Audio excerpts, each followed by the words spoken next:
আজকে আমরা নবম শ্রেণীর দ্বিতীয় পর্যায়ক্রমিক মূল্যায়ন 2026 সালের বাংলা বিষয়ের সিলেবাস এবং সম্পূর্ণ উত্তর সহ নমুনা প্রশ্নপত্র সেট 1 সম্পর্কে আলোচনা করব। তো চলো এই ভিডিওতে আমরা ক্লাস 9-এর সেকেন্ড ইউনিট টেস্ট 2026 বেঙ্গলি সাবজেক্টের সিলেবাস এবং এই কোশ্চেন পেপার ও তার উত্তরগুলো দেখে নিই। সেকেন্ড সামেটিভ ইভ্যালুয়েশনে তোমাদের 40 নম্বরের পরীক্ষা হবে এবং সময় থাকবে 1 ঘন্টা 30 মিনিট। দেখো, প্রথমে সিলেবাসের মধ্যে তোমাদের কোন কোন গল্প কবিতাগুলো পড়তে হবে। নব নব সৃষ্টি, আকাশে 7টি তারা, চিঠি, আবহমান, রাধারানী এইগুলো রয়েছে। এর সঙ্গে সহায়ক পাঠ থেকে তোমাদের কর্ভাস নামে যে অংশটা রয়েছে সেটা পড়তে হবে। তারপরে ব্যাকরণ থেকে বাংলা শব্দ ভাণ্ডার, শব্দ ও পদ, বিশেষ্য, বিশেষণ, সর্বনাম সম্পর্কে বিস্তারিত আলোচনা এইগুলো রয়েছে এবং তার সঙ্গে নির্মিতি অধ্যায় থেকে ভাবার্থ ও সারাংশ এইগুলো তোমাদের পড়তে হবে সেকেন্ড সামেটিভ এক্সামের জন্য। ওকে, তো চলো একটি কোশ্চেন পেপার আমরা দেখে নিই এবং এই সমস্ত প্রশ্নদের পিডিএফ ফাইল পেতে চাইলে আমাদের অ্যাপটিকে ডাউনলোড করবে। অ্যাপের লিঙ্ক ডেসক্রিপশন বক্সে দেওয়া আছে। পেইড কোর্সের মধ্যে পিডিএফগুলো থাকবে। প্রথমে তোমাদের অ্যাপটিকে ডাউনলোড করে নিয়ে পেমেন্ট করতে হবে, তারপর কিন্তু তোমরা পিডিএফগুলোকে ডাউনলোড করে নিতে পারবে। এখানে দেখো 1 নম্বর থেকে সঠিক উত্তরটি বেছে নিয়ে লিখতে হবে। 1 × 8 = 8। 1-এর 1 নম্বর থেকে অজস্র চুলের চোমা অবিরত কোথায় ঝরে পড়ে? হিজলে, কাঁঠালে, আমে। এরপর হচ্ছে হিজলে, কাঁঠালে, তালে, হিজলে, কাঁঠালে, জামে, আমে, জামে, কাঁঠালে। উত্তর হবে হিজলে, কাঁঠালে, জামে। কার দুরন্ত পিপাসা ফুরোয় না? দুষ্টু ছেলেটির, শান্ত ছেলেটির, দস্যি ছেলেটির, একগুঁয়ে ছেলেটির। এখানে উত্তর লিখবে একগুঁয়ে ছেলেটির। এরপর হচ্ছে শঙ্কর দর্শনের আলোচনা ভাষা হওয়া উচিত। সাধু ভাষা, সংস্কৃত, শব্দবহুল ভাষা, চলিত ভাষা না ওজো গুণ সমৃদ্ধ ভাষা? সঠিক উত্তর সংস্কৃত শব্দবহুল ভাষা। 1-এর 4 নম্বর স্বামীজি কাকে মা বা ধীরা মাতা রূপে সম্বোধন করতেন? Miss Josephine MacLeod, Sara Bull, Mrs Sevier, Miss Muller. সঠিক উত্তর হবে সারাবুল। একজোড়া নূতন কুঞ্জদার শান্তিপুরের কাপড় হাতে করিয়া আনিয়াছিল। এখানে কুঞ্জদার বলতে বোঝানো হয়েছে কুঞ্জদার তৈরি শাড়ি, কুঞ্জবাবুর শাড়ি, কুঞ্জ নামক তাঁতের শাড়ি, তাঁতের তৈরি শাড়ি, শান্তিপুরের কলকা করা অথবা নকশাদার শাড়ি। তো সঠিক উত্তর অপশন ঘয়টা লিখবে শান্তিপুরের কলকা করা অথবা নকশাদার শাড়ি। নেক্সট প্রশ্ন, এই দুই বিদেশি বস্তুর ন্যায় এই পদটি হল দূরত্ববাচক সর্বনাম, সমীপ্যবাচক সর্বনাম, পুরুষবাচক সর্বনাম না সাকল্যবাচক সর্বনাম? এটা হচ্ছে সমীপ্যবাচক সর্বনাম। ঝাঁটা শব্দটি হলো তৎসম শব্দ, অর্ধ তৎসম শব্দ, দেশি শব্দ, বিদেশি শব্দ। এটা দেশি শব্দ। মিশ্র বা সংকর শব্দের উদাহরণ দাও। আলকাতরা, এরপর হচ্ছে কিন্ডারগার্ডেন, বনস্পতি, ধন দৌলত। উত্তর হচ্ছে ধন দৌলত, এটা মিশ্র শব্দ। তারপর 2 নম্বর থেকে কম বেশি 15টি শব্দের নিচের প্রশ্নগুলোর উত্তর লিখতে হবে। 1 × 7 = 7। ফুরোয় না, তার কিছুই ফুরোয় না, এই কি ফুরোয় না? তো মাতৃভূমির প্রতি টান ও ভালোবাসা ফুরোয় না। স্কুল কলেজ থেকে আমরা সংস্কৃত চর্চা উঠিয়ে দিতে চাই না কেন? কারণ হচ্ছে বাংলায় এখনও সংস্কৃত শব্দের প্রয়োজন আছে। তোমাকে সেখানে একটু দাঁড়াতে হইবে। কাকে কেন দাঁড়াতে হবে? তো দয়ালু ব্যক্তিকে তার দেওয়া পয়সাটাকে যাচাই করার জন্য দাঁড়াতে হবে। একজন প্রকৃত সিংহীর প্রয়োজন কেন? এই প্রয়োজন ভারতের নারীদের কল্যাণের জন্য একজন প্রকৃত সিংহীর প্রয়োজন। নেক্সট, ফাউল পাখিরা তাদের বাসায় কত ডিগ্রি তাপমাত্রা বজায় রাখে? তো ফাউল পাখিরা তাদের বাসায় 78 ডিগ্রি তাপমাত্রা বজায় রাখেন। অর্ধ তৎসম শব্দকে ভগ্ন তৎসম শব্দ বলা হয় কেন? অর্ধ তৎসম শব্দের মূল উচ্চারণ সরে গেছে বলে এদের ভগ্ন তৎসম শব্দ বলা হয়। যোগ রূঢ় শব্দ কিভাবে বোঝা যায়? প্রকৃতি প্রত্যয়গত অর্থের মধ্যে একটি বিশেষ অর্থে প্রসিদ্ধ। 3 নম্বর থেকে নিচের যে কোনো একটি প্রশ্নের উত্তর লিখতে হবে। কম বেশি 60টি শব্দের মধ্যে প্রশ্নের মান 3 নম্বর। কেশবতী কন্যা যেন এসেছে আকাশে পংক্তিটি ব্যাখ্যা করো। উদ্ধৃত পংক্তিটি কবি জীবনানন্দ দাশের লেখা আকাশের 7টি তারা কবিতা থেকে নেওয়া হয়েছে। এই কবিতায় জীবনানন্দ তার একান্ত নিজস্ব ভঙ্গিতে পল্লী বাংলার সন্ধ্যাকে বর্ণনা করেছেন। গ্রাম বাংলার সন্ধ্যাকে তিনি এক মানবী রূপে কল্পনা করেছেন। সূর্য ডুবে গেলে যখন দিনের আলো ফিকে হয়ে আসে, কবির মনে হয় যেন এক কেশবতী কন্যা এসেছে সন্ধ্যার আকাশে। তার ছড়িয়ে পড়া কালো চুলে ঘনিয়ে আসে রাতের অন্ধকার। কবির চোখে এভাবেই কাব্যিক রূপে ধরা দেয় পল্লী বাংলার সন্ধ্যা। দিনে 2 নম্বর, ফুরোয় না সেই একগুঁয়েটার দুরন্ত পিপাসা। কোন পিপাসাকে কেন দুরন্ত বলা হয়েছে? নীরেন্দ্রনাথ চক্রবর্তীর অন্ধকার বারান্দা কাব্যগ্রন্থের অন্তর্গত আবহমান কবিতা থেকে এই উদ্ধৃতাংশটি নেওয়া হয়েছে। পিপাসা কথার অর্থ হলো তৃষ্ণা। তৃষ্ণার্ত মানুষ তার পিপাসা নিবারণের জন্য জল পান করে। এই কবিতা অনুযায়ী পিপাসা বলতে বলা হয়েছে জন্মভূমির প্রতি টান, বা যা মানুষের কাছে অমোঘ, যা মানুষ কখনো অস্বীকার করতে পারে না। জন্মভূমি প্রত্যেকেই তীব্রভাবে আকর্ষিত করে। গাছের শিকড় যেমন মাটির তলায় থাকে, কোনো ব্যক্তি যেখানে বড় হয়ে ওঠে সেখানে তার শিকড় প্রথিত হয়ে যায়। যদি কোনো কারণে জন্মভূমির সঙ্গে তার বিচ্ছেদ ঘটে, তবুও সে বারবার তার জন্মভিটেতে ফিরে আসতে চায়, কারণ সেই জন্মস্থানের মাটির সঙ্গে তার আত্মিক যোগাযোগ। তাই তার এই পিপাসা দুরন্ত। 4 নম্বর হচ্ছে নিচের যে কোনো একটি প্রশ্নের কম বেশি 60টি শব্দের মধ্যে উত্তর দাও। 3 × 1 = 1। তার একের প্রশ্ন, সুতরাং আর আহার চলে না, কাদের প্রসঙ্গে এই উক্তি? তাদের আহার বন্ধের উপক্রম হলো কেন? তো এই উক্তিটি লেখক বঙ্কিমচন্দ্র চট্টোপাধ্যায় রাধারানী পাঠ্যাংশে রাধারানী এবং তার বিধবা মা সম্পর্কে করেছেন। জ্ঞাতিপক্ষের কাছে মামলায় হেরে সর্বশান্ত হয়ে রাধারানী এবং তার বিধবা মাতা এরপর শারীরিক পরিশ্রম করে কোনো রকমে তাদের গ্রাসাচ্ছাদন চলতে থাকেন। কিন্তু এর কিছুদিন পরে রাধারানীর মা ঘোরতর ব্যাধিতে আক্রান্ত হলে তার কায়িক পরিশ্রমের উপায় বন্ধ হয়ে যায়, ফলে তাদের আহারাদির ব্যবস্থাও বিপন্ন হয়।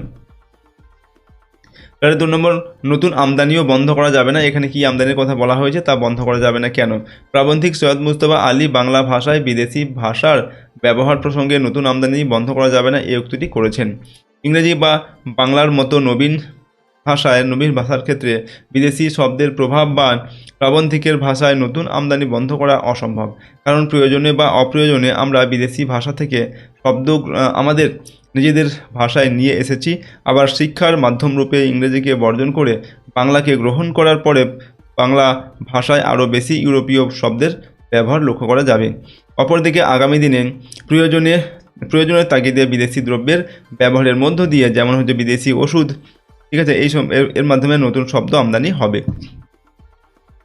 5 নম্বরে নিচে যে কোনো একটি প্রশ্নের উত্তর লিখতে হবে 150টি শব্দের মধ্যে। প্রশ্নের মান 5 নম্বর। 5-এর 1-এর দেখো, আকাশে 7টি তারা কবিতায় কবির দেখা বাংলার রূপ নিজের ভাষায় বর্ণনা করেন। তো প্রকৃতি প্রেমী কবি জীবনানন্দ দাশ আকাশে 7টি তারা কবিতায় রূপসী বাংলার সন্ধ্যাবেলার সৌন্দর্য ফুটিয়ে তুলেছেন। ঠিক যখন সূর্য অস্ত যায় তখনকার মেঘ কামরাঙা ফলের মতো লাল হয়ে ওঠে, আবার কিছুক্ষণ পরে সেই মেঘ ধীরে ধীরে দিগন্ত রেখায় বিলীন হয়ে যায় এবং আকাশে 7টি তারা ফুটে ওঠে। এখানে কবি যে 7টি তারার কথা বলেছে তা আসলে সপ্তর্ষিমণ্ডল।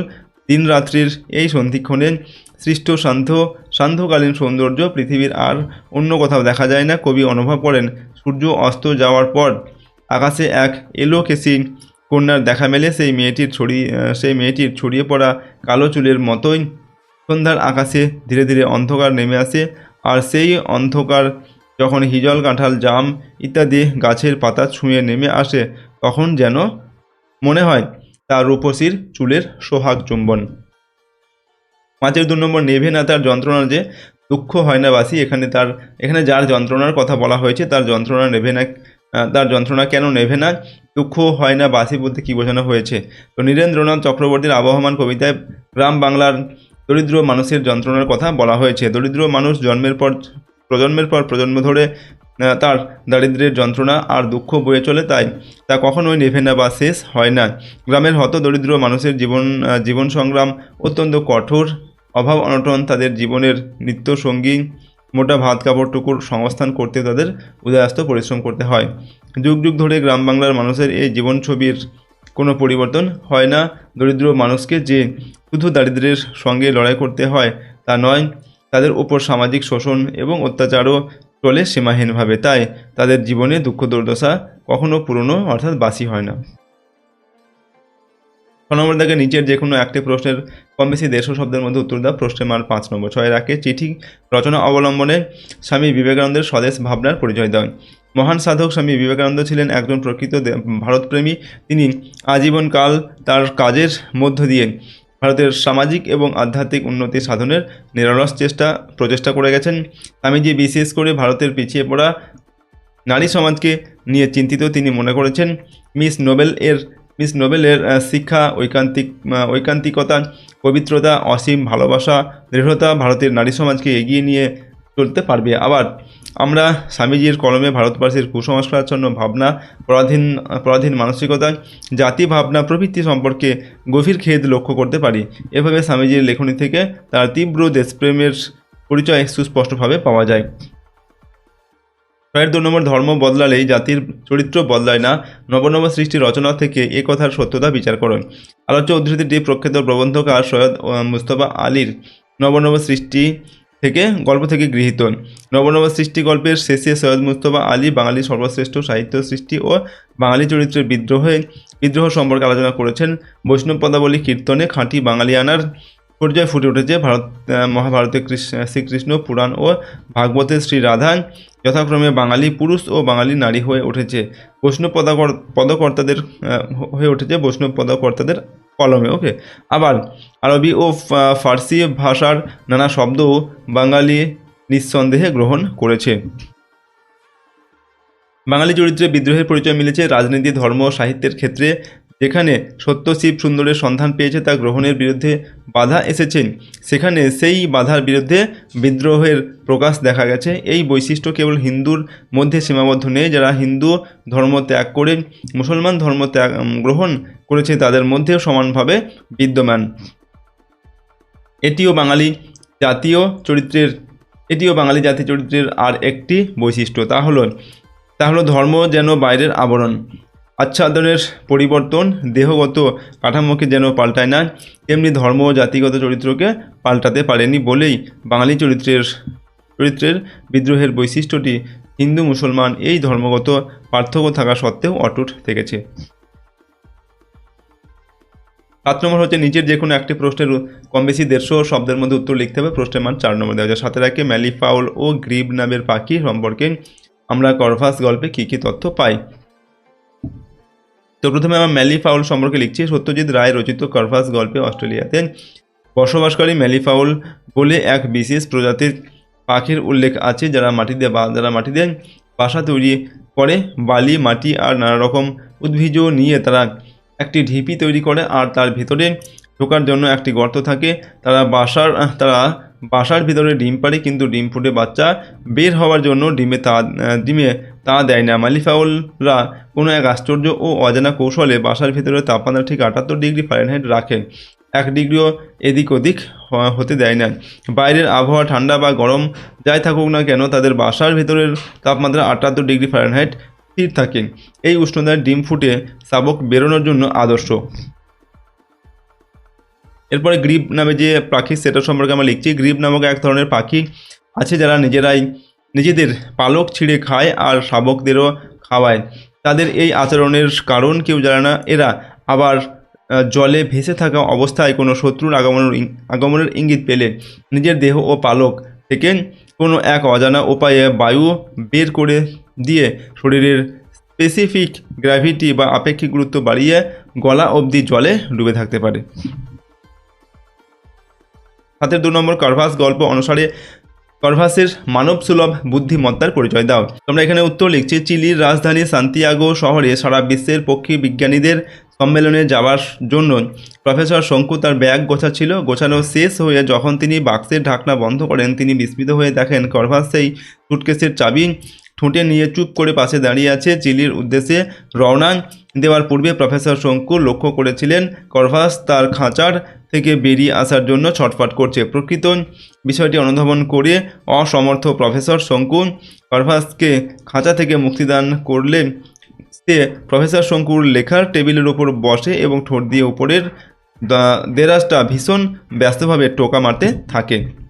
তখন প্রফেসর শঙ্কু দেরাজ খুলে দেখেন যে পাসপোর্টটা সেখানেই রয়ে গিয়েছিল। জাদুকর আর্গাস যখন প্রফেসর শঙ্কুর সঙ্গে দেখা করার জন্য এসেছিলেন, করভাস খাঁচা থেকে বেরিয়ে টেবিল ল্যাম্পটি ঠোঁট দিয়ে নিভিয়ে দিয়ে বোঝাতে চেয়েছিলেন যে প্রফেসর শঙ্কু ও সে দুজনেই ক্লান্ত। জাদুকর আর্গাস যখন করভাসকে চুরি করে নিয়ে যাচ্ছিল, গাড়ি চালানো অবস্থায় আর্গাসের চোখ থেকে -20 পাউন্ডের চশমাটি খুলে নেয়, কারণ সে বুঝতে পেরেছিল চশমা ছাড়া জাদুকর চোখে দেখতে পায় না।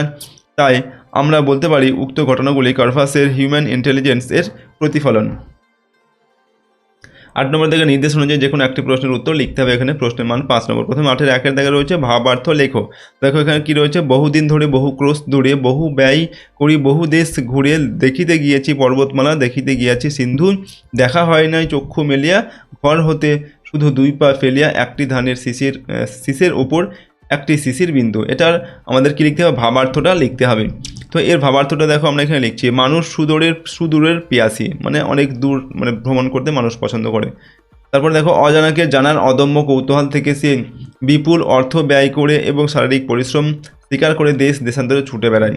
হিমালয়ের বিশালতা বা সমুদ্রের অতল নীল দেখার জন্য সে ব্যাকুল হয়, কিন্তু এই সুদূরকে পাওয়ার নেশায় মানুষ তার হাতের কাছে কাছে সৌন্দর্যকে উপেক্ষা করে যায়। আসলে প্রকৃত সৌন্দর্য কেবল দূরত্বের উপর নির্ভর করে না, আমাদের ঘরের কোণেই লুকিয়ে থাকে বিস্ময়কর সব প্রাকৃতিক দৃশ্য, যা আমাদের অগোচরে থেকে যায়।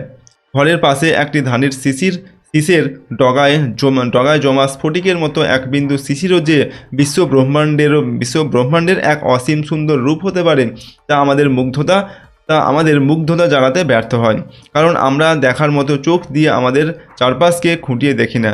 বিশালতার সন্ধানে ব্যস্ত মানুষ ক্ষুদ্রের মধ্যে লুকিয়ে থাকা মহত্ব ও লাবণ্যকে হারিয়ে ফেলে। তো এটাই হচ্ছে এর মূল ভাবার্থ আর কি। এরপর দেখো 8-2 রয়েছে সারাংশ লেখন।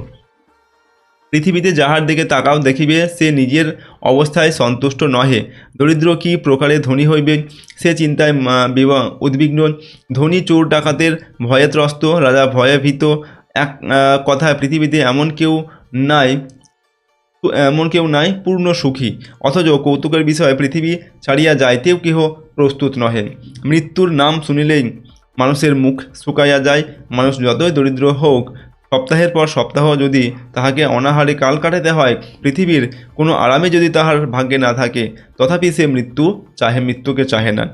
সে যদি কঠিন পীড়ায় পীড়িত হয়, যদি শয্যা হইতে উঠিবার শক্তিও তাহার না থাকে, তথাপি সে মৃত্যুর প্রার্থী হইবে না। কে না জানে যে শত বৎসরের পরমায়ু থাকিলেও একদিন না একদিন মরিতে হইবে। যেটার আমাদের একটি সারাংশ লিখতে হবে। তো লিখছি, দেখো আমরা এখানটা সারাংশটি। জগতে কোনো মানুষই পূর্ণ সুখী বা নিজের অবস্থায় সন্তুষ্ট নয়। অভাবী ও বিত্তবান সকলেই নিজ নিজ দুশ্চিন্তায় মগ্ন। তা সত্ত্বেও মানুষের কাছে জীবন অত্যন্ত প্রিয়। চরম দরিদ্র, অনাহার বা দুরারোগ্য ব্যাধির যন্ত্রণার চেয়েও মৃত্যু ভয় অনেক বেশি প্রবল। শত কষ্টের মাঝেও মানুষ এই পৃথিবীকে ছেড়ে যেতে চায় না, বরং দুর্বল জীবনের প্রতি তার চিরকালীন আসক্তি প্রকাশ পায়। ওকে, তো এটাই হচ্ছে এর মূল সারাংশ আর কি। এবং এই প্রশ্নোত্তরের পিডিএফ ফাইল আমাদের অ্যাপের মধ্যে দেওয়া আছে। অ্যাপের লিঙ্ক ডেসক্রিপশন বক্সে রয়েছে, চাইলে তোমরা অ্যাপটিকে ডাউনলোড করে নিয়ে এর পিডিএফ ফাইলগুলো নিতে পারো। পিডিএফগুলো পেইড কোর্সের মধ্যে পাবে। প্রথমে আমাদের অ্যাপটিকে গুগল প্লে স্টোর থেকে ডাউনলোড করে নিয়ে ফোনে ইনস্টল করতে হবে। তারপর নেম, ফোন নাম্বার, এখানে phone number, email ID, state West Bengal লিখতে হবে। সিটি নিজের এলাকার নাম লিখবে, পাসওয়ার্ড দেবে নিজের মতো করে তৈরি করে, যেটা তুমি মনে রাখতে পারবে। তারপর রেজিস্টার করবে। রেজিস্টার করার পর এখানে same phone number, same password দিয়ে লগ ইন করতে হবে। তারপর কিন্তু অ্যাপের মধ্যে কিছু ফ্রি কোর্স রয়েছে, ফ্রি ভিডিওস রয়েছে, সেগুলো তোমরা দেখতে পারো। অথবা পেইড কোর্সের মধ্যে থেকে এই পিডিএফগুলোকে তোমরা নিতে পারো। প্রথমে পেমেন্ট করে তারপর কিন্তু পিডিএফগুলোকে তোমরা ডাউনলোড করে নিতে পারবে। ওকে, তো আজকে আমরা এই ভিডিওটিকে এখানে শেষ করছি। সম্পূর্ণ ভিডিওটি দেখার জন্য অসংখ্য ধন্যবাদ।